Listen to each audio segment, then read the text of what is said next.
ujian terbuka S3.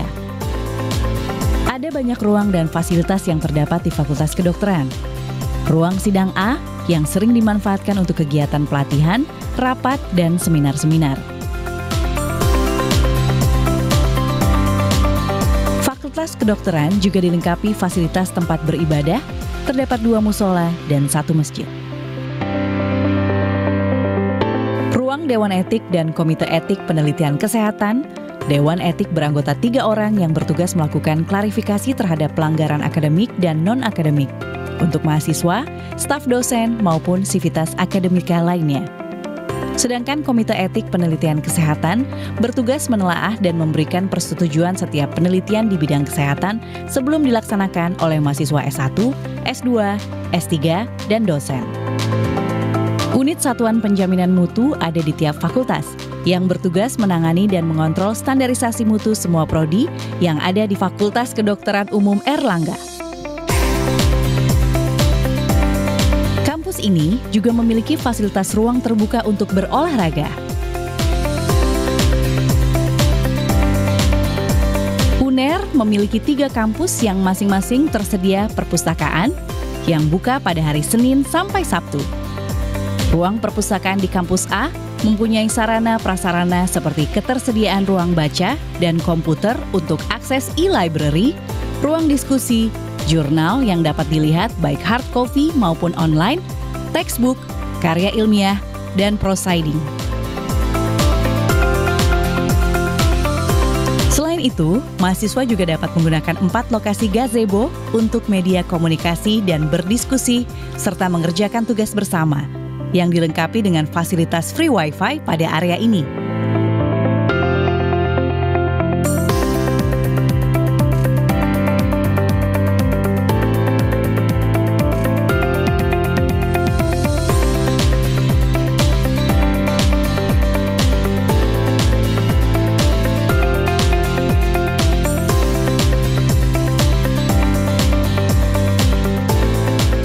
Surgical Anatomy Development Center merupakan fasilitas praktikum anatomi yang dapat dimanfaatkan oleh mahasiswa S1, S2, dan training tingkat lanjut atau spesialis di bidang anatomi dan bedah surgical, dilengkapi dengan peralatan modern dengan tayangan digital untuk kegiatan praktek anatomi, khususnya praktek yang menggunakan kadaver.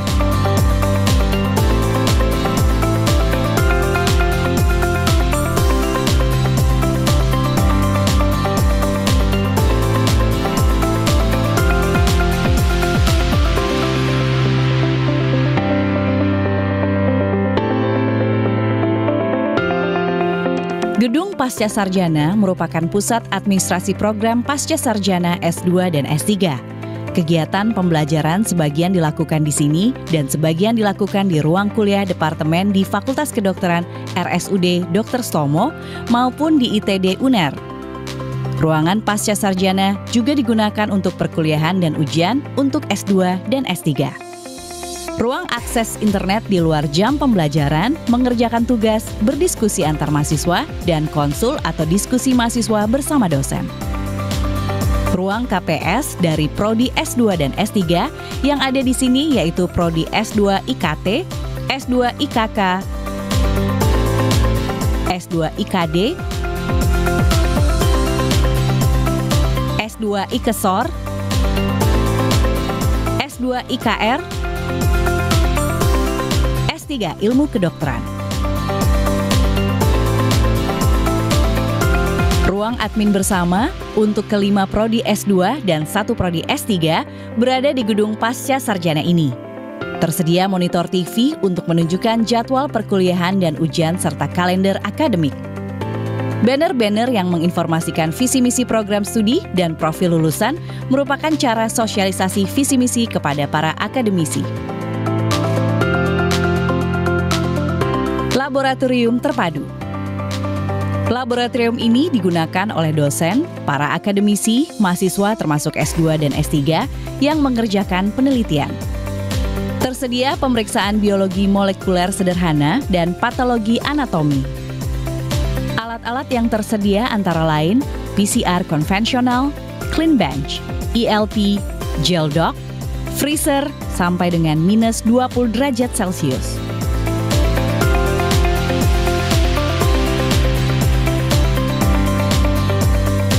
IKP merupakan salah satu departemen yang ada di Fakultas Kedokteran, mengakomodasi pembelajaran tentang kesehatan masyarakat dan kedokteran pencegahan antara untuk S1, S2, dan S3. Khususnya Prodi IKT Minat Epidemiologi Kedokteran Tropis. IKMKP terdiri dari beberapa unit biostatistik, epidemiologi, dan gizi. Juga tersedia ruang komputer yang digunakan untuk praktikum seperti untuk mata kuliah statistik.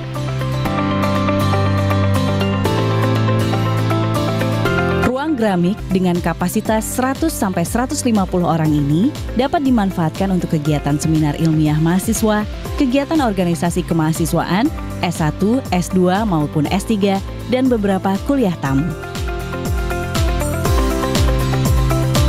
Fakultas Kedokteran juga dilengkapi dengan kantin. Tetapi saat pandemi COVID ini, kegiatan mahasiswa hampir seluruhnya dilakukan secara online di rumah dan kantin ini tutup. Di Departemen Mikrobiologi tersedia ruang kuliah, ruang praktikum bakteriologi dan mikologi, mikrobiologi, serta ruang mikroskop teaching yang dapat dimanfaatkan untuk pembelajaran dan penelitian mahasiswa Prodi S1, S2, S3, khususnya yang ada di Fakultas Kedokteran. Di Departemen Parasitologi tersedia ruang praktikum parasitologi terutama yang menggunakan mikroskop.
Fakultas Kedokteran berada di Kampus A yang berdiri sejak tahun 1923 dan berseberangan dengan Rumah Sakit Pendidikan Utama RSUD Dr. Sutomo, Surabaya. Di kampus ini terdapat aula yang sering dimanfaatkan untuk acara-acara resmi Fakultas Kedokteran, seperti pelantikan dokter, yudisium, kuliah tamu, seminar, hingga ujian terbuka S3. Ada banyak ruang dan fasilitas yang terdapat di Fakultas Kedokteran. Ruang sidang A yang sering dimanfaatkan untuk kegiatan pelatihan, rapat, dan seminar-seminar. Fakultas Kedokteran juga dilengkapi fasilitas tempat beribadah, terdapat 2 musola dan 1 masjid. Ruang Dewan Etik dan Komite Etik Penelitian Kesehatan. Dewan Etik beranggota 3 orang yang bertugas melakukan klarifikasi terhadap pelanggaran akademik dan non-akademik untuk mahasiswa, staf dosen, maupun sivitas akademika lainnya.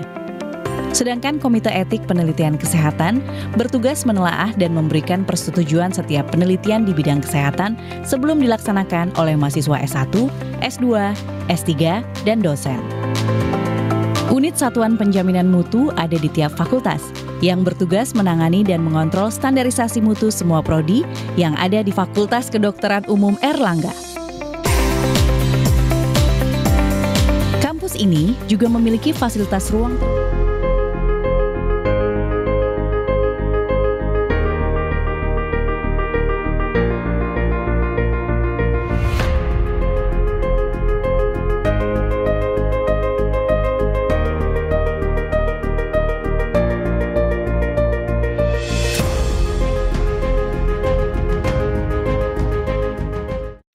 Tantangan yang dihadapi Fakultas Kedokteran Universitas Airlangga ke depan akan semakin kompetitif.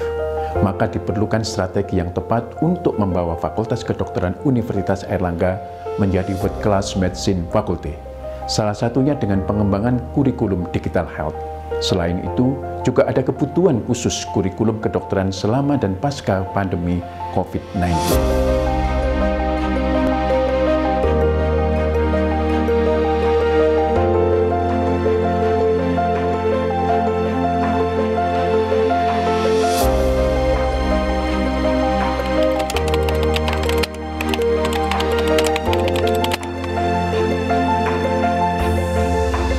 Satu, kami akan melakukan reformasi kurikulum untuk pendidikan dokter dengan cara pengembangan ilmu pengetahuan dan penggunaan teknologi dalam proses belajar mengajar, kolaborasi internal dan eksternal, manajemen kurikulum yang fleksibel terhadap perubahan zaman, penanaman empati dari peserta didik dalam penanganan pasien. Kedua, menjadikan pendidikan dan penelitian sebagai core bisnis dari suatu institusi pendidikan. Tiga, menciptakan ekosistem dari interaksi ilmiah yang kondusif dengan model collegial leadership, yaitu suatu manajemen pendidikan kedokteran yang mengedepankan nilai kolaborasi dan partisipasi.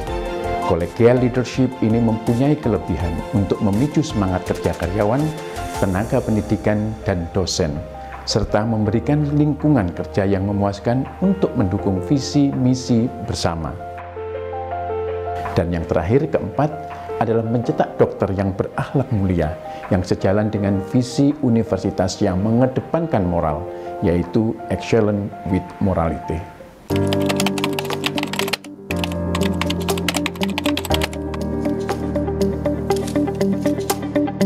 Kami, Fakultas Kedokteran Universitas Airlangga, akan membangun Fakultas Kedokteran Universitas Airlangga menjadi pusat pendidikan terkemuka di tingkat nasional dan internasional, serta pelopor pengembangan ilmu pengetahuan dan riset inovatif. Untuk misi, kami bagi menjadi 2, akademis riset dan kolaborasi kewirausahaan. Untuk akademis riset, 1, meningkatkan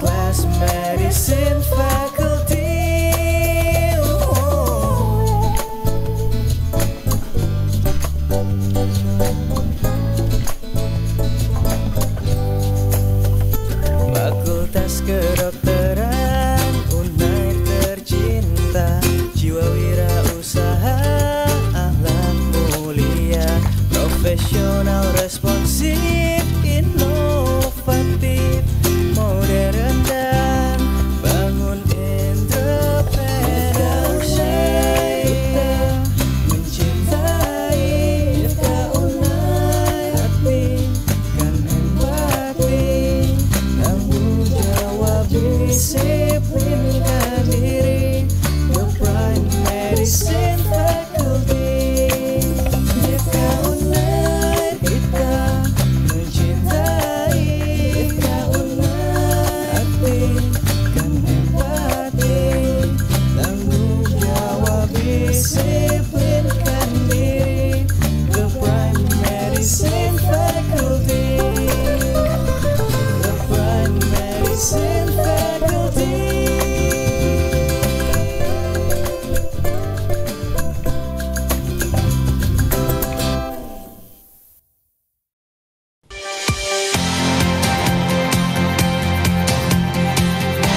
Assalamualaikum warahmatullahi wabarakatuh.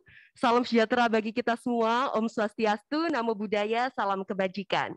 Selamat pagi dan selamat datang di acara Info Session Airlangga Education Expo 2022.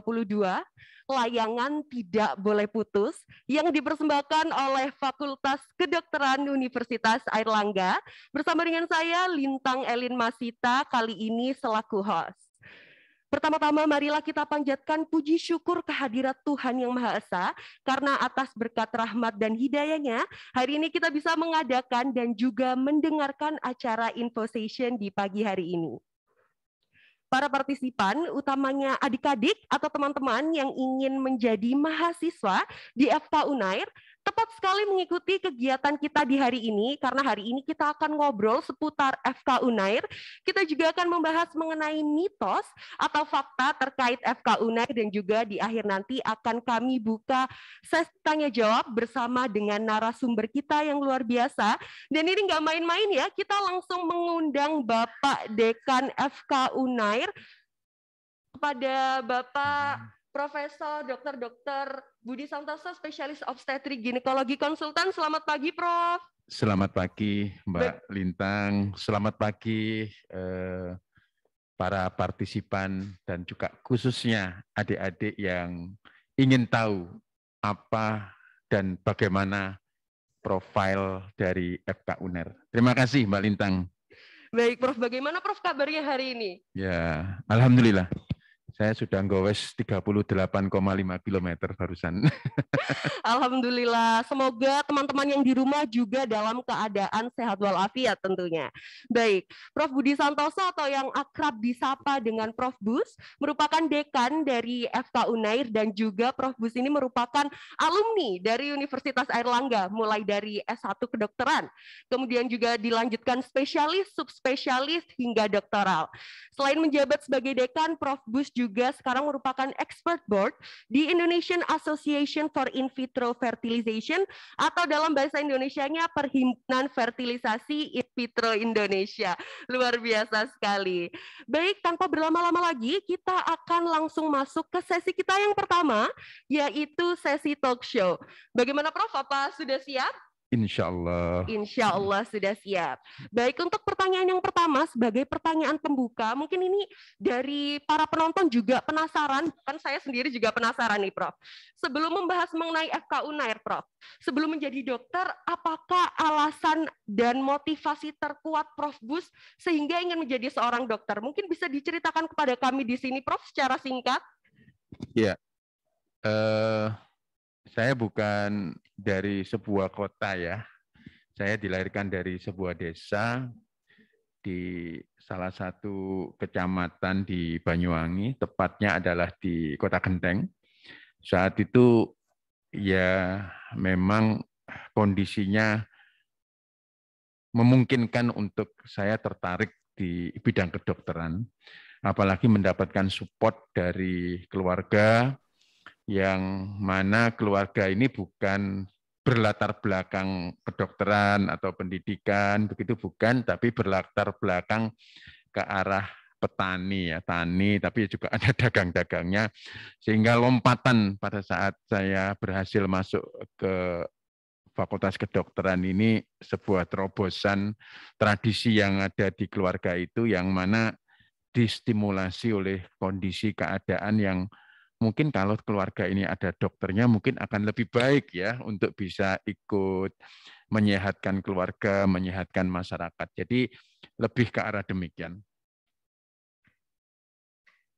Baik, luar biasa sekali ya. Jadi ini mungkin adik-adik ada yang ingin masuk ke FK Unair tapi merasa, waduh Kak, ini dari keluarga saya bukan ada yang pernah jadi dokter. Apakah saya bisa jadi dokter? Tentu saja bisa. Bahkan dekan kami langsung ternyata belum ada riwayat keluarga yang menjadi dokter gitu, Prof. Iya, enggak. Kecil saya itu diajak bapak itu untuk garu ya. Garu itu sebuah proses tanam padi. Kalau pertama disingkal ya, disingkal itu tanahnya dibalik, kemudian digaru itu ini sama kerbau itu untuk di hama atau sapi itu dihaluskan bagian atasnya. Itu kadang-kadang kita itu naik ke atasnya itu. Jadi dibesarkan dalam suasana demikian, dan ternyata alhamdulillah tahun 1982 bisa menerobos salah satu fakultas kedokteran ternama di Indonesia. Alhamdulillah. Alhamdulillah, luar biasa sekali. Oleh karena itu, kalau misalkan kita punya mimpi ya, jangan untuk mudah pantang menyerah. Kita harus meraih mimpi itu karena tidak ada yang tidak mungkin selagi kita mau mencoba dan pantang menyerah. Baik, untuk pertanyaan selanjutnya, Prof. Sekarang sudah menjadi dokter yang luar biasa hebat. Apakah ada pengalaman suka duka yang sangat berkesan di hati Prof. Bus? Kok banyak sukanya ya? Alhamdulillah banyak ya, sukanya. Karena ini kan merupakan satu passion ya, jadi merupakan suatu panggilan hati dan sesuai dengan cita-cita kita, keinginan kita, walaupun kebetulan saya di bidang obstetrik dan ginekologi, bidang kebidanan dan kandungan yang mungkin kapan saja bisa terbangun malam hari, kapanpun juga bisa bekerja di luar waktu-waktu yang normal kita harus beristirahat. Tapi alhamdulillah karena ini sesuatu yang kita senangi jadi ringan ya. Saya mulai dokter umum berada di salah satu kecamatan di Lombok Timur, tepatnya di Desa Sambelio. Sambelio itu kecamatan yang di bawah kaki Gunung Rinjani. Sangat jauh dari Mataram, kira-kira 120-an kilo, karena 50 ke Selong, dari Selong ke Sambelio itu 70 kilo, tidak ada sumur, saking beningnya, saking bersihnya, air mandi, air minum, semuanya dari sungai, saking jernihnya itu. Suatu hal yang saya pernah kejadian saat mau malam mau tidur gitu, sepeda motor saya masukkan ke rumah dinas puskesmas, diketawain sama beberapa perawat. Lo ngapain dimasukkan? Nanti hilang. Nggak ada pencuri di sini nih. Saking jujur masyarakat masih polos karena terisolir begitu. Tapi sangat senang karena ini merupakan satu hal yang berasal dari panggilan hati, cita-cita, sehingga semuanya akan jauh lebih ringan begitu ya. Baik, jadi dari kita mendengar pengalaman Prof. Bus ya, memang banyak sekali pengalaman yang menarik, tapi meskipun menjadi dokter itu sibuk ya Prof ya, tapi terasa sangat ringan dan juga banyak sukanya kalau dari Prof. Bus. Baik, dari tadi yang saya sebutkan Prof, Prof. Bus ini merupakan alumni dari Universitas Airlangga, bahkan mulai dari S1 lanjut ke spesialis hingga ke subspesialis. Sebenarnya apa sih Prof keunggulan FK Unair ini dibandingkan FK yang lain? Ya, kita tahu bahwa Fakultas Kedokteran nomor 2 tertua itu adalah FK Unair. Yang pertama adalah tentu Fakultas Kedokteran Universitas Indonesia. Yang kalau FKUI itu tahun 1902, tapi kalau FK Unair itu 1913. Apakah karena masalah tuanya? Bukan. Tapi sejarah panjang yang ada di FK Unair ini yang tentu akan membentuk fakultas kedokteran ini dengan segala perkembangan yang ada di dalamnya. Kita tahu pada saat 1913, saat itu adalah pemerintahan Hindia Belanda. Kemudian tahun 1942 berganti oleh pemerintahan Jepang, namanya jadi Ika Daigaku. Kemudian tahun 1954 berubah menjadi Fakultas Kedokteran, di mana saat itu Universitas Airlangga diresmikan oleh Bapak Presiden pertama Republik Indonesia, yaitu Insinyur Soekarno, dan Mr. Muhammad Yamin selaku Menteri Pendidikan saat itu. Prasasti dan dari kedua beliau yang tanda tangan masih ada di aula, yang merupakan satu bentuk autentik sejarah bagaimana Sekolah Kedokteran Surabaya sampai menjadi Fakultas Kedokteran ini mempunyai sejarah yang panjang, ya, dengan gedung-gedung yang di bagian background layar ini kan ada gedung-gedung yang heritage yang insya Allah tahun 2023 nanti tepat berusia 100 tahun atau 1 abad. Luar biasa sekali. Jadi memang ada sejarah yang sangat panjang dari Fakultas Kedokteran Universitas Airlangga hingga saat ini berdiri. Kemudian mungkin dari segi pendidikan, penelitian, dan pengabdian masyarakat, Prof. Bagaimana hal tersebut di Fakultas Kedokteran ini, Prof? Apakah di FK UNER ini ada unggulannya terkait pendidikan, penelitian, maupun pengabdian masyarakat? Ya, kalau kita bicara terkait dengan prestasi atau unggulan yang ada di FK UNER, kita ya mungkin head to head-nya ya dengan UI lah. Ya, saya ambil dari penelitian ya, dari penelitian sampai tahun 2021 kemarin kita menempati kalau di UNER urutan pertama ya, yaitu jumlah jurnal internasional kita, publikasi jurnal internasional ini mencapai 680-an ya. Karena apa? Karena kita sudah memberlakukan per tahun 2020 itu baik mahasiswa PPDS 1, PPDS 2, mahasiswa S2, mahasiswa S3 itu tidak akan bisa lulus kalau tidak publikasi internasional. Belum lagi ketambahan para staf dosen yang tentunya itu juga harus melakukan satu publikasi internasional. Dan ini saya pikir merupakan sesuatu bukti bahwa mahasiswa kedokteran syaratnya bukan internasional, tapi nasional. Namun ada beberapa yang juga tembus di internasional. Itu menunjukkan bahwa mahasiswa-mahasiswa di FK UNER, S1-nya pun mereka-mereka itu adalah bibit unggul yang akan mewarnai dunia kesehatan di Indonesia nantinya.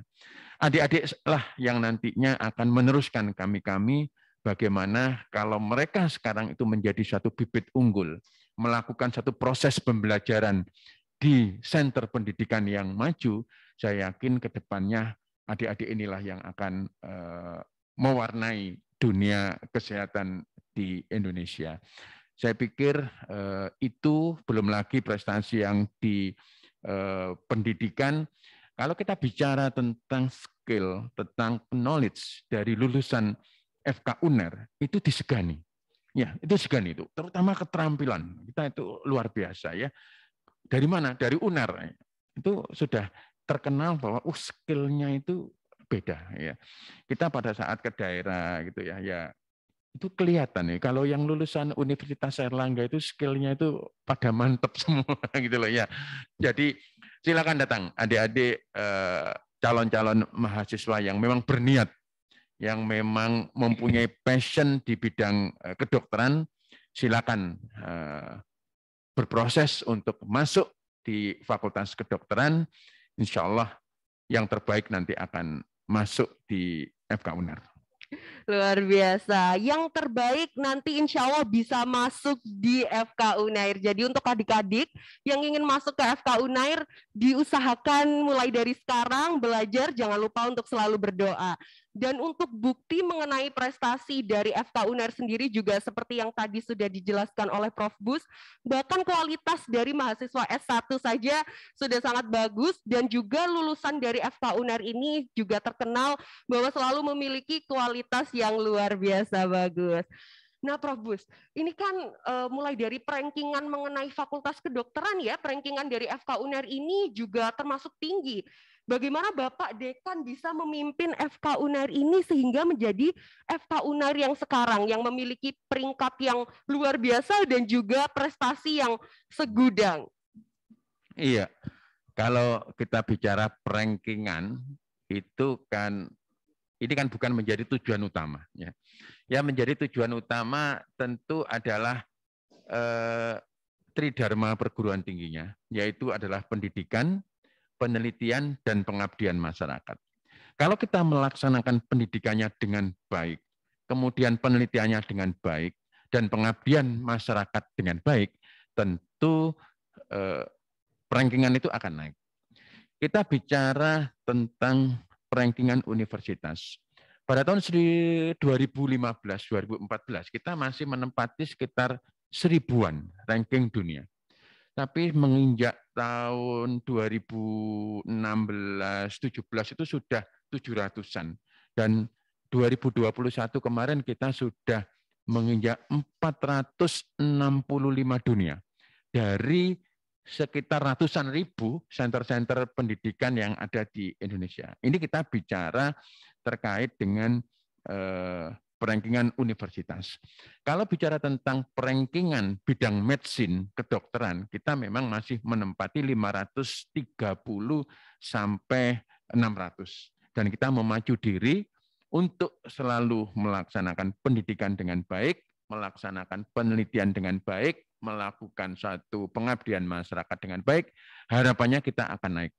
Kalau FK UNER naik, kita tahu bahwa kontribusi dari FK UNER ini merupakan suatu kontribusi terbesar di Universitas Airlangga. Naik turunnya Universitas Airlangga itu juga sangat tergantung dari naik turunnya perankingan dari FK UNER. Oleh karena itu, ini menjadi semacam penyemangat bagi kita yang ada di FK UNER untuk selalu melaksanakan tridharma perguruan tinggi agar supaya perankingan di tingkat universitas itu juga tetap bertahan dan bisa semakin naik, dan perankingan di bidang kedokteran pun kita akan semakin naik perankingan di dunia. Di tingkat ASEAN, universitas kita ini 113 di ASEAN. Mohon maaf, Asia. Kalau ASEAN kira-kira 20, dan kita di tingkat nasional perankingan universitas kita 4 setelah UI, ITB, dan UGM, baru UNER. Baik, jadi bahkan se-ASEAN urutan 20 ya Prof ya. Kemudian untuk se-Indonesia, Universitas Airlangga berada di peringkat 4, luar biasa sekali. Kemudian setelah mendengar jawaban dari Prof. Bus ya, ini bahkan saya yang mendengarkan saja jadi semakin tertarik. Tapi ini saya sudah mahasiswa FK UNER ya, pastinya teman-teman yang ada di rumah ini setelah mendengarkan jadi semakin minat untuk menjadi bagian dari mahasiswa FK UNER. Karena memang dari tahun ke tahun gitu Prof, peminat untuk menjadi mahasiswa baru FK UNER ini selalu bisa dibilang paling tinggi. Kemudian mungkin ada yang masih bingung dari adik-adik mengenai sebenarnya ada jalur masuk apa saja sih Prof supaya bisa masuk ke FK UNER? Iya, jadi ada 6 jalur tahun-tahun kemarin, tapi per tahun ini ada 7 jalur. Wah, luar biasa, ada banyak sekali ya. Yang pertama yang saat ini sudah dibuka itu adalah jalur internasional 1. Ya. Setelah internasional 1 ada jalur, dulu dinamakan jalur undangan, jalur SMPTN. Setelah jalur SMPTN, jalur SBMPTN. Setelah itu ada yang baru, itu adalah jalur double degree. Kita sudah menjalin kerjasama yang sudah berlaku kira-kira 2 tahun ini, tapi kalau kemarin itu sifatnya sukarela, sehingga maju mundur. Tetapi per tahun ini kita akan melakukan kelas double degree dengan Faculty of Medicine Melbourne University. Dari sana kerjasama ini akhirnya diwujudkan untuk selalu adik-adik yang sudah masuk kelas double degree. Ini sejak awal itu dosennya sebagian dari Melbourne, sebagian dari FK UNER, dan nanti pada semester 5-6 begitu 1 tahun stay di Melbourne. Dan nanti karena judulnya double degree, ada gelar yang dari FK UNER dan ada gelar yang dari Faculty of Medicine Melbourne University. Baru setelah itu ada mandiri reguler, mandiri kemitraan, dan yang terakhir adalah internasional 2. Baik, jadi untuk jalur masuk ke FK UNER sendiri ada banyak, bahkan ada 7 ya. Semoga tadi teman-teman sudah mencatat, kemudian nanti di akhir mungkin bisa ditanyakan lebih lanjut kepada Prof. Bus. Nah ini mungkin tadi saya tertarik nih Prof. Untuk internasional sendiri Prof, mungkin dari adik-adik juga banyak yang penasaran. Apakah mahasiswa internasional ini hanya bisa diikuti oleh mungkin mahasiswa yang tinggal di luar negeri, atau mungkin mahasiswa yang ada di Indonesia ini juga bisa mengikuti program internasional? Kombinasi ya. Kombinasi. Jadi, ya, Prof. Sejak awal sudah dibuka gitu ya, dibuka di website yang memungkinkan pesertanya bisa dari luar negeri, bisa dari Indonesia, ya, dalam negeri. Nah, ini yang perlu kita sarankan bahwa dari tahun ke tahun sudah harus ada peningkatan. Bukan saja soal pengantarnya bahasa Inggris, tetapi bagaimana kualitas yang dihasilkan di kelas internasional ini pun juga mempunyai kompetensi yang diakui oleh luar negeri. Oleh karena itu, per 2 tahun yang lalu, tapi nanti resminya per tahun ini, sudah sejak awal itu ada kelas internasional double degree, yang mereka itu nanti juga selain di Fakultas Kedokteran Universitas Airlangga, juga berada di Faculty of Medicine Melbourne University. Nah, harapannya bahwa pesertanya bukan saja dari Indonesia, tapi juga dari luar negeri. Selama ini sudah ada peserta dari Palestina, ada peserta dari Malaysia juga ada, dari India juga ada. Tapi memang tidak banyak ya yang dari mereka. Baik, jadi sebenarnya sangat besar ya kesempatan teman-teman untuk menjadi bagian dari Fakultas Kedokteran Universitas Airlangga. Jadi untuk teman-teman jika ingin masuk ke FK Unair, jangan lupa untuk selalu update info ya, karena ternyata banyak sekali jalur masuk ke FK Unair, karena mungkin dari teman-teman biasanya yang paling akrab pasti ada SNMPTN, SBMPTN, kemudian juga Mandiri. Ternyata bukan hanya itu, sangat banyak sekali jalur masuk ke FK Unair. Nah, Prof, mungkin ini pertanyaan yang terakhir. Nanti kita akan masih ada sesi mitos atau fakta. Apakah ada, Prof, pesan yang ingin disampaikan kepada Bapak Dekan untuk adik-adik yang ingin menjadi dokter atau masuk ke FK Unair? Pertama, seperti yang saya sampaikan, yang paling penting itu kita masuk ke kedokteran itu bukan karena orang tua kita, bukan karena siapa-siapa, tapi karena diri kita sendiri. Ya, passion itu sangat penting itu. Yang kedua, yang perlu kita garis bawahi adalah menjadi dokter itu bukan sarana untuk hanya memperkaya diri, tapi bagaimana kita menjadi dokter ini bisa berbuat baik kepada masyarakat sehingga kita bisa berkontribusi untuk bangsa dan negara Indonesia. Baik, jadi luar biasa ya pesan yang disampaikan oleh Prof. Bus. Pastikan bahwa untuk menjadi dokter itu adalah memang murni keinginan kita sendiri, Prof, karena memang perjalanan menjadi dokter berat dan sangat panjang. Ya. Jadi untuk teman-teman, pastikan lagi niat teman-teman untuk menjadi dokter atau ingin masuk ke FK Unair, karena nanti akan kita menghadapi perjalanan yang sangat panjang, akan sangat berat rasanya kalau misalkan kita menjadi dokter hanya karena permintaan orang lain atau mungkin tuntutan orang tua, dan juga atau mungkin karena jadi dokter pasti kaya nih. Itu nggak boleh ya, Prof, ya, kalau misalkan kita mau jadi dokter karena niatnya itu. Oke, baik. Selanjutnya sebelum kita masuk ke sesi tanya jawab ya, selanjutnya kita akan memasuki sesi mitos dan fakta. Ini mungkin hal-hal yang seringkali menjadi stereotip ya mengenai mahasiswa FK, atau mungkin beberapa hal mengenai kehidupan FK Unair. Kali ini kita akan langsung mengupas tuntas apakah ini mitos ataukah fakta. Yang pertama, Prof, katanya masuk FK Unair itu sangat sulit dan seleksinya ketat. Mitos atau fakta? Fakta. Fakta. Kenapa itu, Prof? Kenapa bisa dibilang sangat sulit dan seleksinya ketat? Ya, yang pertama memang dari tahun ke tahun yang mengajukan atau yang mendaftar sebagai calon mahasiswa itu semakin lama semakin meningkat. Dan dari dulu tidak pernah turun. Semakin meningkat. Ya.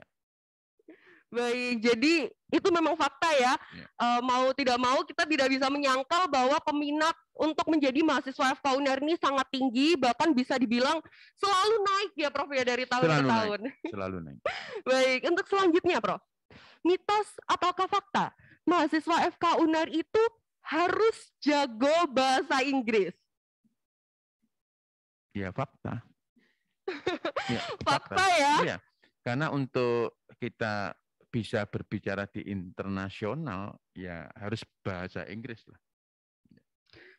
Selain itu juga seringkali ya Prof ya, materi yang kita pelajari juga Betul. menggunakan bahasa Inggris. Ya, textbook, jurnal semuanya ya bahasa Inggris. Ini untuk teman-teman jangan takut ya, karena nggak apa-apa, nanti bisa belajar bareng Sambil sama jalan, temennya, sambil ya jalan. sambil jalan tentunya Prof.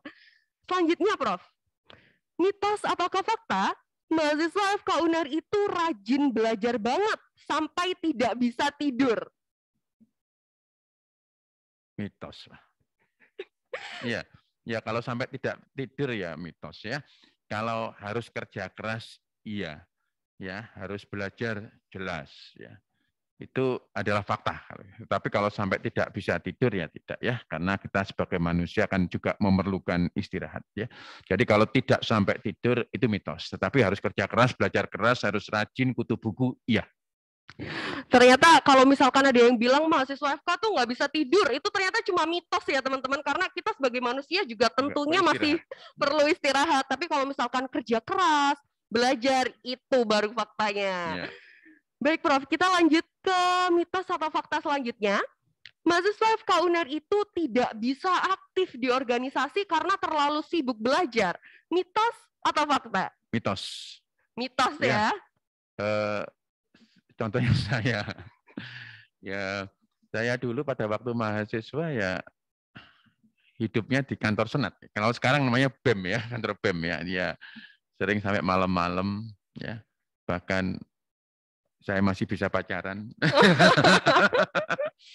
Seringkali diprotes sama pacar saya yang sekarang jadi istri saya, nggak pernah mandi kalau pacaran. Iya, karena aktivis mahasiswa langsung dari kampus ke kos-kosan, main gitu, nggak sempat untuk mampir ke rumah. Jadi justru saya menekankan inilah kita melatih soft skill kita, melatih kita berorganisasi, melatih kita melakukan komunikasi, karena inti dari keberhasilan bukanlah gelar atau pengetahuan atau keterampilan dari seorang dokter, tapi yang tidak kalah pentingnya adalah seni untuk mampu berkomunikasi dengan baik.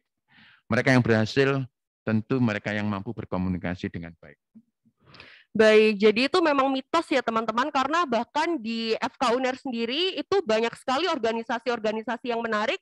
Ada juga organisasi yang khusus untuk mahasiswa kedokteran yang pastinya nanti kalau misalkan teman-teman menjadi bagian dari kami, jangan lupa untuk mengikuti. Ada juga BEM. Jadi sebenarnya balik lagi ya Prof ya ke diri masing-masing, dan ini juga sebenarnya bisa men-challenge diri kita untuk mengimprove our soft skill dan juga untuk belajar time management juga tentunya. Ya, manajemen waktu, leadership, berkomunikasi, problem solving. Saya pikir semua di organisasi itu lengkap. Kita tidak ada lah dinamikanya, tidak ada masalah, pasti ada masalah. Ya. Tapi bagaimana kita memecahkan masalah itu kan butuh seni juga, perlu latihan juga. Iya. Kapan saat kita baper dan kapan kita saat tidak boleh baper, itu kan harus dilatih. Iya. Baik, jadi meskipun kuliah di kedokteran ya, kita masih bisa ikut organisasi teman-teman, karena jadi dokter juga tentunya memerlukan skill-skill yang tadi sudah dijelaskan oleh Prof. Bus, dan nantinya sebagai dokter kita juga harus bisa bekerja sama dengan orang lain juga, karena memang sebagai dokter kita pasti nanti akan bertemu dengan pasien, jadi mau tidak mau kita harus memiliki soft skill yang bisa bersosialisasi dengan orang lain. Betul, soft skill. Baik, untuk selanjutnya Prof. Katanya jadi mahasiswa FK UNER harus jago mata pelajaran biologi. Mitos atau fakta? Biologi. Ya, saya dulu biologi saya itu paling jelek ya, 7 atau berapa ya. Tapi ternyata bisa menjadi dokter ya. Artinya kalau saat-saat masuk ya mungkin yang penting masuk dulu. Nanti di dalamnya pasti akan berproses, akan tahu tentang kemampuan-kemampuan kita. Yang jelas bukan hanya menghafal, tapi memahami. Ya, memahami semua hal yang terkait dengan bidang kedokteran, yang akhirnya nanti bisa menyelesaikan semua mata kuliah tersebut dengan baik. Baik yang terkait dengan knowledge-nya maupun juga dengan skill-nya. Baik, ini saya juga baru tahu ya, ternyata Bapak Dekan dulu biologinya Kurang bagus ya Prof ya, tapi Kurang ternyata bagus di antara yang lain. Saya tuh jago matematik dulu. Matematik. Sampai angka ijazah saya di SMA itu 10. wah luar biasa. Iya. Nah untuk teman-teman yang mungkin nilai biologinya masih kurang tapi pengen jadi dokter, Iya. masih maju mundur, Jangan ini takut, jangan takut. Ya. jangan takut ya, ini langsung Bapak Iya. Dekan FK UNER yang bilang untuk jangan takut, karena yang penting memang nanti kalau misalkan sudah masuk di sini, tergantung teman-teman apakah mau berusaha untuk survive atau malah tetap malas belajar. Wah jangan sampai ya kalau misalkan udah masuk FK UNER tapi malas-malasan belajar. Tidak boleh, harus rajin semuanya. Tidak boleh, harus rajin belajar. Sekarang juga kalau mau masuk FK UNER juga harus rajin belajar. Oke, selanjutnya Prof. Ya. Jadi mahasiswa FK UNER itu beban belajarnya berat sekali. Mitos atau fakta? Fakta, berat. Ya. Ya. Tapi bukan berarti tidak bisa. Bisa. Ya. Dengan strategi manajemen waktu, dengan menemukan ritme cara belajar diri kita masing-masing, karena satu orang dengan orang lain itu pola belajarnya itu berbeda-beda. Ada yang belajarnya itu setelah sholat subuh, 2 jam setelah sholat itu gampang. Ya. Ada mungkin malam hari tidur dulu, atau mungkin langsung belajar. Kita nanti akan menemukan satu ritme belajar kita. Dulu, ini kan sekarang pandemi ya, kalau dulu itu zamannya kita belajar, sekarang pun kalau nggak pandemi saya pikir ya, banyak yang belajar di selasarnya gedung-gedung heritage itu di aula ya, di depan-depan kantor itu banyak belajarnya kita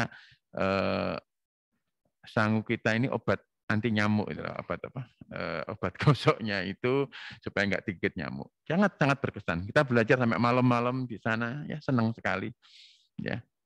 Sampai sekarang masih teringat kita belajar di lingkungan kampus. Ya. Baik, untuk beban belajar mahasiswa FK, ternyata fakta beban belajarnya itu berat.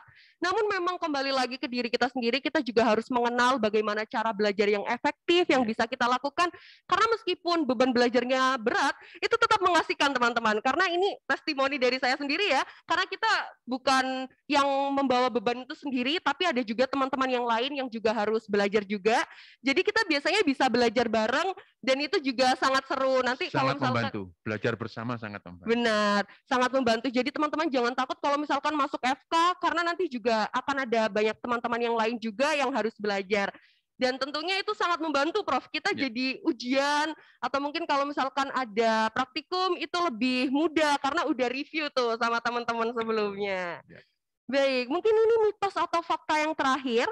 Jadi untuk teman-teman mungkin bisa dipersiapkan mulai dari sekarang pertanyaan-pertanyaan yang nanti ingin disampaikan kepada Prof. Bus. Yang terakhir, Prof, mahasiswa FK UNAIR tidak boleh buta warna. Mitos atau fakta? Fakta, ya. Bagaimana kalau kita buta warna merah gitu? Kita operasi nggak tahu apakah ini darah atau bukan. Nah, jadi memang salah satu syarat nanti yang mutlak dilakukan tes kesehatan, salah satunya adalah tidak boleh ada buta warna. Ya. Fakta ya teman-teman, karena bisa berakibat fatal ya Prof, kalau misalkan buta warna nanti menjadi dokter. Jadi nanti salah satu syarat untuk daftar menjadi mahasiswa baru FK UNER memang salah satunya harus mengikuti tes buta warna. Baik, tidak terasa tadi kita sudah sesi talk show di awal, kemudian juga sudah memasuki sesi mitos atau fakta. Selanjutnya di sini saya akan memberikan kesempatan untuk para peserta, jika ingin ada pertanyaan bisa langsung disampaikan di kolom komentar, atau mungkin bisa juga menggunakan tombol raise hand. Mungkin ada yang ingin ngobrol langsung ya sama Bapak Dekan. Baik, ini sepertinya pertanyaannya sudah mulai banyak yang masuk ya. Mungkin dari panitia bisa untuk membantu.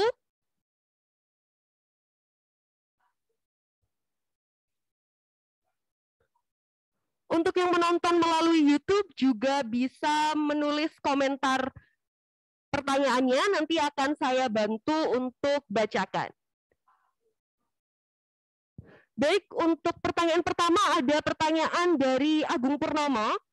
Pertanyaannya adalah, Assalamualaikum warahmatullahi wabarakatuh. Mohon izin bertanya tentang salah satu syarat masuk FK UNAIR. Mohon izin bertanya secara online ke Bapak Dekan. Baik, apakah ini Bapak Agung? Baik, Bapak silakan menyampaikan pertanyaannya. Dari Qatar Timur Tengah. Assalamualaikum, Prof. J, Prof. J. Silakan Pak Agung. Kan bukan orang Qatar ya, kayaknya orang Indonesia ini Pak Agung ya. Sebelumnya terima kasih sekali Prof dikasih kesempatan bisa dikeraskan, bisa dikeraskan. Sebelumnya saya ucapkan terima kasih sekali sakit join untuk bedah open house FK J, Prof. Oh iya. Saya Agung Purnomo. Kebetulan tahun kemarin putri saya memang mencari fakultas kedokteran. Qadarullah kemarin saya sempat searching ke semua FK. Alhamdulillah tahun kemarin putri saya bisa masuk ke FKUI reguler. Yang jadi pertanyaan saya, Prof, saya kemarin sangat surprise, Prof. FK UNIR untuk kelas internasional itu kok saya melihat kok yang buta warna parsial itu kok sakit masuk, Prof, sebagai salah satu syarat. Jadi saya lihat kemarin FK UNIR kelas internasional, kemudian FKG internasional, kemudian FKG jalur reguler untuk buta warna kok sakit. Sedangkan itu saya tidak temui di hampir semua FK PTN PTS Indonesia. Yang menjadi pertanyaan saya, apakah justifikasi dari Bapak Dekan ataupun Sivitas Akademika UNIR kok bisa membedakan? Padahal untuk intake-nya FK UNIR KKI itu kan sebagian besar, maaf kan, dari orang Indonesia juga, Prof. Mungkin beda kalau di Jepang, India, Amerika, sama UK, buta warna parsial sudah sakit diterima sebagai salah satu calon mahasiswa baru. Jadi saya mohon informasi itu aja.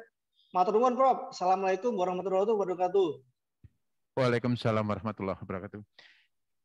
Bisa membantu saya tadi sebagian yang awal nanti agak baik ya. Mungkin saya bantu untuk menyampaikan kembali pertanyaannya dari Bapak Agung. Mungkin dari saya ada kesalahan, bisa dikoreksi nggak Pak? Mungkin dari Bapak Agung, dari pengalaman saudaranya yang ada di FKUI itu melihat ada persyaratan bahwa buta warna bisa lolos nggak Pak? Namun mengapa di FK UNAIR tidak bisa? Kurang lebih seperti itu. Apakah benar Bapak? Bukan, Mbak moderator. Yang menjadi pertanyaan, FK UNIR yang untuk internasional kelas itu syaratnya kok boleh buta warna sebagian, sedangkan di lainnya tidak bisa. Boleh apa? Boleh buta warna. Oh, bagian, sebagian. Iya, parsial ya, parsial. Saya lihat parsial, ya. Iya, sampai hari ini kok hanya FK kelas internasional di UNIR bisa, Prof. Sedangkan yang lainnya kok tidak bisa. Nyuwun ya, pembedaan itu. Matur nuwun, Prof.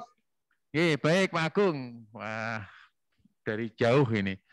Mau putra atau putrinya mau masuk di kedokteran Pak Agung? Kebetulan alhamdulillah putri saya masuk tahun kemarin, Prof, di FKUI. Saya coba ingin menanyakan saja. Baik, alhamdulillah. Tahun kemarin sampun. Baik, Pak Agung, terima kasih. Jadi ini merupakan satu prasyarat utama ya. Jadi mungkin parsial itu kan bisa dari sekian degradasi warna itu yang seseorang itu tidak bisa melihat ya. Mungkin merah atau mungkin dia yang bersangkutan nggak bisa melihat warna hijau, biru dan sebagainya. Kita di FK UNER ini selalu dilakukan tes masuk. Bahkan kalau seseorang itu sudah dinyatakan masuk, kemudian dites ternyata yang bersangkutan itu buta warna, itu tidak boleh, ya, walaupun parsial. Kita mengkhawatirkan ini adalah keselamatan dari tentu pasien, mungkin juga karier yang bisa menghambat dari yang bersangkutan. Ini yang kita khawatirkan. Saya mempunyai pengalaman, salah satu guru kami itu mempunyai buta warna, seorang dokter bedah. Sehingga pada waktu tertentu beliau selalu bertanya, ini perdarahan apa bukan? Ya, kadang-kadang begitu. Nah itu sangat-sangat tentu sangat membahayakan. Mungkin pada saat itu beliau degradasinya tidak seberapa berat ya. Jadi memang buta warna itu kan ada degradasinya. Mungkin ringan sehingga beliau itu pada tahap-tahap tertentu saja tidak mampu melihat. Tetapi pada tahap yang ringan-ringan beliau masih mampu membedakan warna-warna tersebut. Kalau yang terkait dengan prasyarat di FK UNER, buta warna memang menjadi sebuah syarat yang mutlak tidak diperbolehkan. Demikian Pak Agung ya. Mohon maaf Prof, itu kok yang di kelas internasional kok sakit ya Prof, saya lihat di website. Iya, di UI yang boleh ya Pak ya. Iya. Kalau bukan di Erlangga, di kelas Erlangga. internasional Erlangga, saya lihat sampai update website hari ini parsial buta warna bisa di FK UNER kelas internasional. Ya. FKG kelas internasional. Baik, nanti kami cek Pak. Mungkin yang dimaksud itu pada degradasi tertentu yang tidak menimbulkan masalah gitu ya. Tapi memang ini tentu memang konsultasinya itu di Departemen Ilmu Kesehatan Mata di FK UNER nanti yang menentukan. Ya, memang kalau pada degradasi yang ringan itu susah itu membedakan apakah seseorang itu mengalami buta warna atau tidak. Tentu ini adalah tim kesehatan yang memeriksanya. Okay. Tetapi ini sebenarnya juga bukan saja keterkaitan dengan keselamatan penderita, tetapi tentu karier yang bersangkutan. Ya. Tapi apa yang keterangan dari Bapak Agung nanti akan kami cek kembali. Mungkin yang dimaksud kalau ada itu adalah degradasi yang paling ringan yang tidak membahayakan dari pasien maupun karier dari dokter tersebut. Terima kasih Pak Agung masukannya. Matur nuwun. Assalamualaikum Bro. Sami-sami. Monggo matur suwun Pak Agung. Baik, terima kasih Bapak Agung atas pertanyaannya. Kita bisa langsung lanjut ke penanya kedua. Iya Prof. Izin bertanya Prof. Bismillahirrahmanirrahim. Assalamualaikum warahmatullahi wabarakatuh. Waalaikumsalam warahmatullahi. Wah, Bapak ini pakai seragam ASN nih, Pak. Dinas di mana, Pak? Enggak, Prof. Saya siswa, Prof. Pramuka. Siswa, Prof. Pakai seragam pramuka. Pramuka. Oh, seragam pramuka. Oh, iya. Saya harus dihakim, Prof. Saya pikir sudah pegawai ini ASN ini. Enggak, Prof. Tidak, Prof. Ya, saya harus dihakim, Prof, dari siswa dari Medan. Saya ingin bertanya, Prof. Tadi Prof ada menjelaskan beberapa jalur itu ada jalur mandiri. Ya, Prof. Iya. Iya, Prof. Jadi misalnya nih Prof ada kasus siswa yang ekonominya ada keterbatasan, namun beliau ini sangat ambis Prof masuk ke FK UNER, namun ada keterbatasan ekonomi. Nah, apakah dari siswa tersebut boleh masuk ke mandiri? Namun apakah UNER ini ada ke lapangan dari syarat ekonomi Prof? Gitu Prof. Dan satu lagi di mandiri UNER ini apakah ada syarat untuk masuk ke skor UTBK, Prof? Mungkin bisa diulang pertanyaan yang kedua. Oh iya Mbak, ini untuk syarat mandiri ke UNER ini ada pakai skor UTBK atau tidak ya, Prof? Oh baik. Skor UTBK. Untuk pertanyaan yang pertama, apakah UTBK? Belum, Prof. Untuk pertanyaan yang pertama tadi, untuk mandiri, apakah bisa untuk mungkin yang ekonominya kurang? Kemudian yang kedua, untuk mandiri, apakah juga diperlukan skor UTBK? Iya. Iya benar, Prof. Iya, terima kasih. Jadi memang ada dua ya, mandiri. Mandiri reguler dan mandiri yang kemitraan. Kalau ini saya jawab yang kedua dulu ya.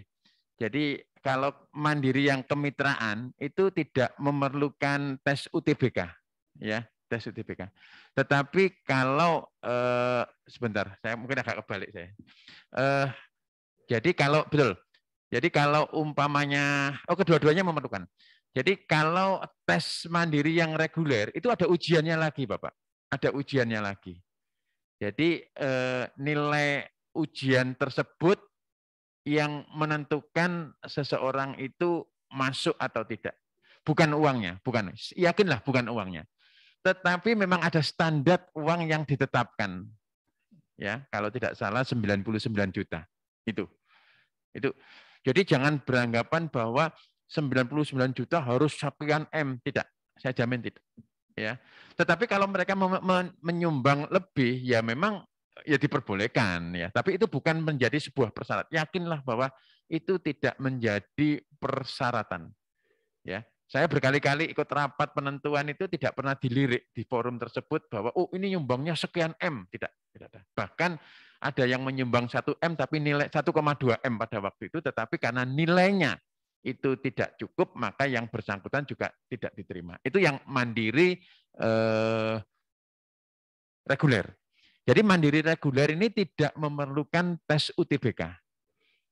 Tetapi kalau yang kemitraan itu tidak ada tes lagi, tetapi menggunakan tes UTBK, ya, yang di SBMPTN itu.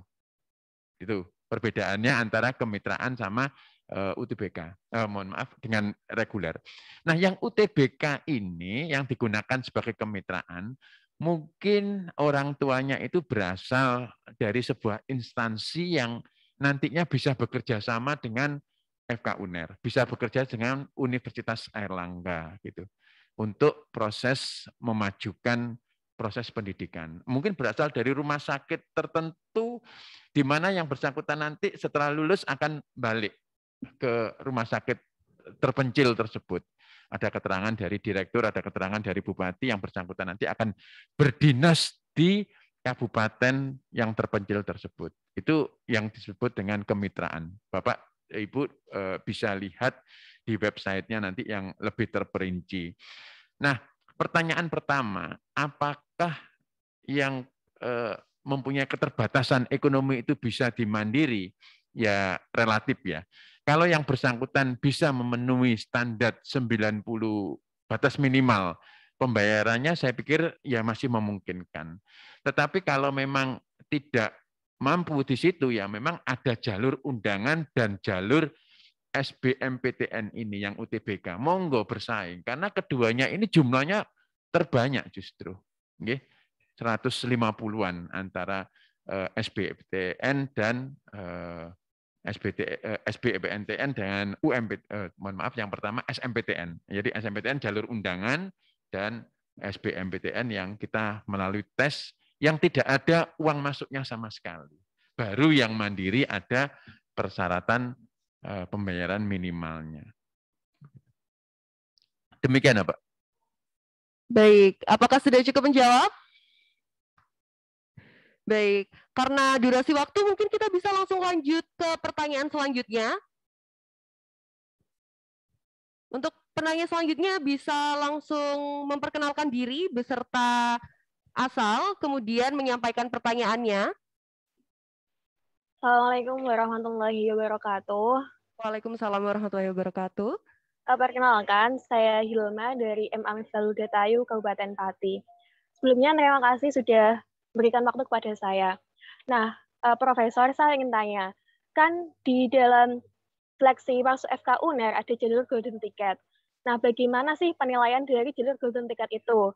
Kan ada rumor juga yang menyatakan bahwa dari anak-anak yang mengikuti lomba Medspin, itu yang diutamakan untuk masuk di jalur golden ticket. Sedangkan yang dari ketua OSIS ataupun jalur lainnya itu kayak dipinggirkan seperti itu, Prof. Terima kasih. Baik, untuk pertanyaan ketiga, Prof, mengenai jalur masuk golden ticket, sebenarnya penilaian melalui jalur ini bagaimana sih, Prof? Ada yang bilang untuk pemenang Medspin lebih diutamakan, tapi ada juga yang bilang ketua OSIS bisa memasuki FK UNAIR melalui jalur golden ticket. Mungkin dari Prof Bus bisa langsung menjelaskan? Ya, baik, jadi kalau yang ranking-ranking 1 ya, untuk rankingan yang jalur undangan itu SMPTN itu kan selain tergantung ranking yang dimiliki oleh seorang siswa tersebut, juga harus dilihat perankingan atau peringkat dari SMA tersebut di Indonesia. Jadi kenapa ada salah satu SMA yang bisa diterima 3, bisa diterima 4, bahkan yang lain yang ranking 1 pun juga tidak diterima. Nah, itu juga sangat terkait dengan peringkat dari SMA-nya. Jadi kalau peringkat 7.000, peringkat 8.000 di Indonesia, yaitu mohon maaf, ranking pertama pun tidak diterima. Tetapi kalau rankingan 100 ya, 100 pertama di Indonesia itu biasanya lebih dari 1. Ada 2, ada 3, bahkan mungkin ada 4. Nah, berarti memang itu yang betul-betul berdasarkan kemampuan. Siswa ini betul-betul excellent karena sudah teruji di SMA tersebut. Nah, bagi mereka yang mungkin sedikit kurang excellent, ranking-rankingnya mungkin agak-agak ke bawah, mungkin ranking 2, ranking 3, mungkin ranking 4. Tetapi mempunyai satu prestasi yang luar biasa. Wow. Itu bisa dipertimbangkan. Ketua OSIS, iya, salah satu. Tetapi kalau hanya ketua OSIS itu kan akhirnya banyak, berapa ribu kan jadinya. Jadi ketua OSIS pun juga harus, katakanlah nanti dia aktif mempunyai pernah juara internasional, apa yang setelah dicek memang terbukti bahwa kejuaraan tersebut adalah kejuaraan yang betul-betul valid gitu loh ya. Jadi memang untuk golden ticket ini jumlahnya tidak banyak, mungkin 1, mungkin 2 gitu ya. Dan itu memang betul-betul orang yang sudah teruji. Bahkan juga orang-orang yang hafiz Al-Quran. Wah, itu menghafalkan satu Al-Quran penuh itu kan sebuah prestasi. Tetapi apakah itu hanya menjadi persyaratan utama? Ya juga tidak. Orang hafiz Al-Quran kan juga banyak ya. Jadi dari beberapa pertimbangan akhirnya disimpulkan bahwa seorang atau mungkin 2 orang itu berhak untuk golden ticket. Baik, jadi untuk faktor penilaian dari golden ticket sendiri multifaktor gitu Prof, karena semakin banyak prestasi tentu semakin besar peluang untuk bisa masuk ke FK Unair melalui jalur golden ticket. Semoga jawaban dari Prof Bus bisa menjawab ya. Baik, mungkin kita bisa langsung lanjut ke penanya selanjutnya. Silakan untuk penanya selanjutnya untuk memperkenalkan diri beserta asal, kemudian menyampaikan pertanyaannya. Bismillahirrahmanirrahim. Ada suaranya, Kak? Terdengar jelas? Terdengar ya. Baik. Bismillahirrahmanirrahim. Assalamualaikum warahmatullahi wabarakatuh. Waalaikumsalam. Perkenalkan Prof, nama saya Dafa Haidar Al-Faruq dari SMA Itia Sidiki, Provinsi Jambi. Saya ingin bertanya Prof, yang pertama, dari sekian banyak yang lulus di Unair, saya melihat track record-nya itu kan kebanyakan dari rata-rata dari internal Prof. Maksudnya dari kota Surabaya atau di Jawa Timur atau Jawa sekitarnya Prof. Bagaimana dengan kami ini yang tinggal di Jambi atau di pelosok-pelosok lainnya, apakah juga memiliki peluang yang sama untuk bisa tembus ke Unair, FK Unair terutama Prof, atau memang ada kelebihan utama untuk yang berada di provinsi di Universitas Unair tersebut. Kemudian yang untuk yang kedua Prof, saya belum pernah mendengar tentang bagaimana aktifnya LDK di Unair. Apakah memang LDK di Unair itu aktif atau tidak? Karena memang saya belum pernah tahu, Prof. Saya yang saya tahu ada beberapa universitas kan yang LDK-nya aktif, Prof. Nah, tapi kalau Unair saya belum pernah mendengarnya, Prof. Mungkin untuk sekian aja pertanyaan saya. Saya akhiri, wassalamualaikum warahmatullahi wabarakatuh. Waalaikumsalam. Waalaikumsalam warahmatullahi wabarakatuh. Baik, mungkin bisa diulang kembali untuk pertanyaan kedua. Karena saya sendiri juga kurang jelas. Ya, pelan-pelan aja, pelan-pelan aja. Itu Prof. Untuk yang kedua tadi saya ingin bertanya bagaimana keaktifan LDK di Unair atau latihan dasar kepemimpinan LDK. Lembaga dakwah kampus. Oh, lembaga dakwah kampus. Oh iya. Ya. Makasih Prof. Salam ya. Ya. Baik, mungkin dari yang pertanyaan pertama Prof terkait mungkin apakah yang di Jawa Timur itu lebih diutamakan, kemudian pertanyaan kedua mengenai lembaga dakwah kampus. Baik, ini yang pertama ini kalau saya selalu membuka kuliah perdana atau saat penerimaan itu saya selalu bertanya ini, dari Aceh ada. Dari Sumatera mana, Sumatera Barat, Lampung gitu, Jambi ada. Ya walaupun mungkin satu mungkin Palembang ada satu. Artinya apa? Papua juga ada. Itu selalu ada. Kenapa kok banyak orang Jawa Timur ya? Karena orang Jawa Timur selalu mengenal Surabaya, kemudian lebih dekat, jadi banyak yang mendaftar orang-orang Jawa Timur itu ke Surabaya. Tentu yang diterima dari Aceh, dari Bengkulu, Papua itu mereka-mereka yang mempunyai kelebihan hingga saat tes yang bersangkutan juga lulus. Namun memang harus kita sampaikan itu ada terutama yang Indonesia bagian timur, ya, itu ada semacam keberpihakan kita, gitu loh ya. Jadi selalu ada yang dari Irian, dari Maluku, NTT itu ada, walaupun juga nggak banyak, dan mereka harus menjadi perhatian kita. Afirmasi, ya, afirmasi. Jadi kita memberikan suatu sedikit keberpihakan juga kepada saudara-saudara kita yang ada di Indonesia bagian timur yang mereka juga harus diberikan kesempatan. Memang ada ya, apalagi mereka nanti akan kembali membangun Papua, membangun Maluku, itu ada. Jadi selalu ada kesempatan itu. Silakan adik kalau berminat untuk mendaftar dari 7 jalur yang ada, atau mungkin jalur-jalur tertentu ingin dicoba, kami persilahkan.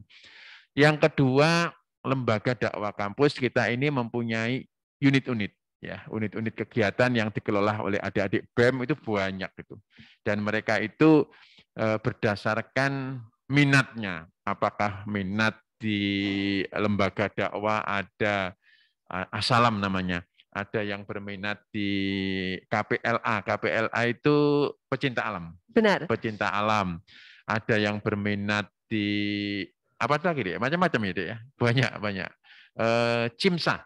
Ya, ada ya. CIMSA, AMSA. Ya, AMSA juga yang pertukaran mahasiswa luar negeri. Wah, luar biasa mereka. Mereka bisa melatih bahasa Inggrisnya juga dengan sangat bagus, berkomunikasi, sehingga suatu saat mereka akan pergi ke Indonesia lainnya, ke center-center pendidikan yang lainnya, bahkan ke luar negeri, juga bisa aktif di Ikatan Senat Mahasiswa Kedokteran Indonesia, ISMKI, dan sebagainya. Ya, saya mantan sekjen ISMKI yang kedua. Luar biasa. Mungkin di sini juga banyak yang masih belum tahu ya, sebenarnya di FK UNER ini memang banyak sekali organisasi maupun komunitas, mulai dari komunitas agama, dan itu tidak hanya untuk mahasiswa yang Islam, non-Muslim juga ada komunitas yang mewadahi, dan selain itu juga banyak sekali kegiatan-kegiatan yang mewadahi potensi yang dimiliki oleh mahasiswa, mulai dari paduan suara, menari, kemudian juga masih banyak lagi. Jadi tenang saja, meskipun kuliah di FK UNER bukan hanya belajar akademik saja, non-akademik kita juga pasti akan terasa di sini. Semoga jawaban dari Prof. Bus sudah cukup menjawab. Untuk durasi waktu ya, kita bisa langsung lanjut ke pertanyaan selanjutnya. Mungkin ini akan menjadi pertanyaan terakhir karena durasi waktu juga. Silakan langsung memperkenalkan diri, kemudian juga asal dan juga menyampaikan pertanyaannya.